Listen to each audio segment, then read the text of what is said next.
আসসালামু আলাইকুম প্রিয় ফুটবল ফ্যান্স। স্পোর্ট জগতের ফুটবল অ্যানালাইসিসের নতুন ভিডিওতে আপনাদেরকে স্বাগতম।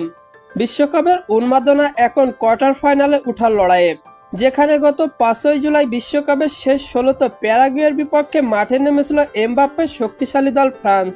সেই ম্যাচটিতে অবশ্য কিলিয়ান এমবাপ্পের এক গোলের পেনাল্টিতে জয় নিয়ে কোয়ার্টার ফাইনাল নিশ্চিত করে ফরাসিরা। অন্যদিকে গত 4ই জুলাই বিশ্বকাপের শেষ 16 ম্যাচে কানাডার বিপক্ষে মাঠে নেমেছিল মরক্কো। সেই ম্যাচটিতে অবশ্য 3 গোলে জয় নিয়ে মাঠ ছাড়ে আশরাফ হাকিমিরা। এই ম্যাচটির মধ্য দিয়ে কোয়ার্টার ফাইনাল নিশ্চিত করে মরক্কো। এই ম্যাচটির পর এবার বিশ্বকাপের ভয়ঙ্কর কোয়ার্টার ফাইনালে মাঠে নামছে দুই দল। আজকে এই ভিডিওতে আলোচনা করব ফ্রান্স বনাম মরক্কোর গুরুত্বপূর্ণ কোয়ার্টার ফাইনাল ম্যাচটিতে পরিসংখ্যানে কোন দল এগিয়ে এবং দুই দলের ম্যাচের সঠিক সময়সূচি কবে। তাই জানতে হলে মূল ভিডিওটুকু না টেনে সম্পূর্ণই দেখতে থাকুন আপনারা। বর্তমানে বিশ্বকাপের ফিফা র্যাঙ্কিংয়ে 1925 পয়েন্ট নিয়ে প্রথম স্থানে রয়েছে ফ্রান্স।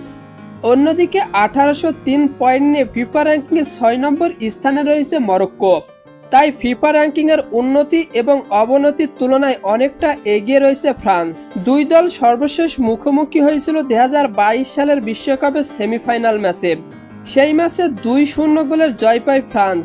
সেই ম্যাচটির প্রতিশোধ নিতেই এবার ভয়াবহ রূপে মুখোমুখি হচ্ছে মরক্কো। দুই দলের শেষ 5টি ম্যাচের পরিসংখ্যান করলে দেখা যায় শেষ 5টি ম্যাচেই জয় পেয়েছে ফ্রান্স।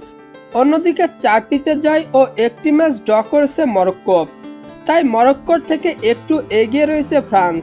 দুই দলের ম্যাচটি জেতার সম্ভাবনা ফ্রান্সের 60%, মরক্কোর 16% এবং এক্সট্রা টাইমে যাওয়ার সম্ভাবনা 24%। তাই সব দিক থেকে মরক্কোর থেকে সামান্য এগিয়ে রয়েছে ফ্রান্স। দুই দলের big high voltage quarter final ম্যাচটি অনুষ্ঠিত হবে বাংলাদেশ সময় অনুযায়ী আগামী 10ই জুলাই শুক্রবার রাত 2টায়। আর হ্যাঁ, ফুটবলের আপকামিং ম্যাচ শিডিউলের সকল নিউজ এবং আপডেট পেতে আমার চ্যানেলটি সাবস্ক্রাইব করে পাশেই থাকবেন। ধন্যবাদ সবাইকে।